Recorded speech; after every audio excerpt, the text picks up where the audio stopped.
ಮಲೆನಾಡಿನ ರಾಜಕೀಯದಲ್ಲಿ ವೇಗವಾಗಿ ಬೆಳೆಯುತ್ತಿರುವ ಯುವ ನಾಯಕಿ, ಪಕ್ಷ ಸಂಘಟನೆಯಲ್ಲಿ ತಮ್ಮದೇ ಛಾಪು ಮೂಡಿಸಿರುವ ಶಾಸಕಿ, ಈಗ ಸಚಿವ ಸ್ಥಾನದ ರೇಸ್ನಲ್ಲಿ ಮುಂಚೂಣಿಯಲ್ಲಿರುವ ಹೆಸರು.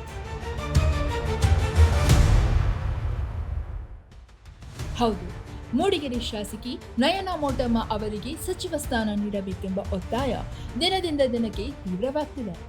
ಮೂಡಿಗೆರೆ ವಿಧಾನಸಭಾ ಕ್ಷೇತ್ರದಲ್ಲಿ ಕಾಂಗ್ರೆಸ್ಗೆ ಹೊಸ ಚೈತನ್ಯ ತುಂಬಿದ ನಾಯಕಿಯಾಗಿ ನಯನಾ ಮೋಟಮ್ಮ ಗುರುತಿಸಿಕೊಂಡಿದ್ದಾರೆ.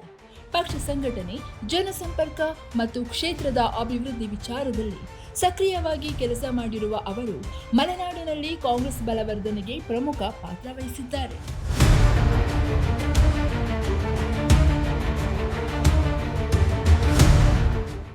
ಕಳೆದ ಹಲವು ವರ್ಷಗಳಿಂದ ಕಾಂಗ್ರೆಸ್ಗೆ ಗೆಲುವು ಕೈಗೂಡದಿದ್ದ ಮೂಡಿಗೆರೆ ಕ್ಷೇತ್ರದಲ್ಲಿ ಕಾರ್ಯಕರ್ತರಲ್ಲಿ ಹೊಸ ಉತ್ಸಾಹ ತುಂಬಿ ಪಕ್ಷವನ್ನ ಸಂಘಟಿಸುವಲ್ಲಿ ನಯನಾ ಮೋಟಮ್ಮ ಯಶಸ್ವಿಯಾದರು.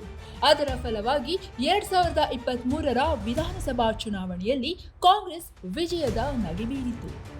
ಈ ಹಿನ್ನೆಲೆಯಲ್ಲೇ ನಯನಾ ಮೋಟಮ್ಮ ಅವರಿಗೆ ಸಚಿವ ಸ್ಥಾನ ನೀಡಬೇಕೆಂದು ಆಗ್ರಹಿಸಿ ಮೂಡಿಗೆರೆಯಿಂದ 400ಕ್ಕೂ ಹೆಚ್ಚು ಕಾಂಗ್ರೆಸ್ ಮುಖಂಡರು ಮತ್ತು ಕಾರ್ಯಕರ್ತರು ಬೆಂಗಳೂರಿಗೆ ತೆರಳಿದರು. ಮುಖ್ಯಮಂತ್ರಿ ಡಿಕೆ ಶಿವಕುಮಾರ್ ಅವರ ನಿವಾಸಕ್ಕೆ ಭೇಟಿ ನೀಡಿದ ನಿಯೋಗ ಮಲೆನಾಡು ಭಾಗಕ್ಕೆ ಸಚಿವ ಸಂಪುಟದಲ್ಲಿ ಸೂಕ್ತ ಪ್ರಾತಿನಿಧ್ಯ ಸಿಗಬೇಕು, ನಯನಾ ಮೋಟಮ್ಮ ಅವರ ಸೇವೆ, ಅನುಭವ ಮತ್ತು ಜನಪರ ಕಾರ್ಯವನ್ನ ಪರಿಗಣಿಸಿ ಸಚಿವ ಸ್ಥಾನ ನೀಡಬೇಕು ಎಂದು ಮನವಿ ಸಲ್ಲಿಸಿದರು.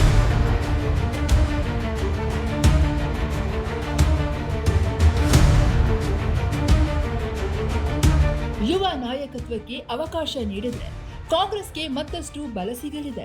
ನಯನಾ ಮೋಟಮ್ಮ ಅವರಿಗೆ ಸಚಿವ ಸ್ಥಾನ ನೀಡೋದ್ರಿಂದ ಇಡೀ ಚಿಕ್ಕಮಗಳೂರು ಜಿಲ್ಲೆಯಲ್ಲಿ ಪಕ್ಷ ಇನ್ನಷ್ಟು ಸದೃಢವಾಗಲಿದೆ ಎಂಬ ಅಭಿಪ್ರಾಯವನ್ನ ಮುಖಂಡರು ವ್ಯಕ್ತಪಡಿಸಿದರು. ಮೂಡಿಗೆರೆಯಿಂದ ನೂರಾರು ಬೆಂಬಲಿಗರು ಒಗ್ಗಟ್ಟಿನಿಂದ ಬೆಂಗಳೂರಿಗೆ ತೆರಳಿ ನಡೆಸಿದ ಈ ಶಕ್ತಿ ಪ್ರದರ್ಶನ ಇದೀಗ ರಾಜ್ಯ ರಾಜಕೀಯದಲ್ಲಿ ಚರ್ಚೆಗೆ ಕಾರಣವಾಗಿದೆ. ಸಚಿವ ಸಂಪುಟದ ವಿಸ್ತರಣೆಯಲ್ಲಿ ನಯನಾ ಮೋಟಮ್ಮ ಅವರಿಗೆ ಅವಕಾಶ ಸಿಗಲಿದೆಯೇ ಎಂಬುದರತ್ತ ಎಲ್ಲರ ಚಿತ್ತ ನೆಟ್ಟಿದೆ.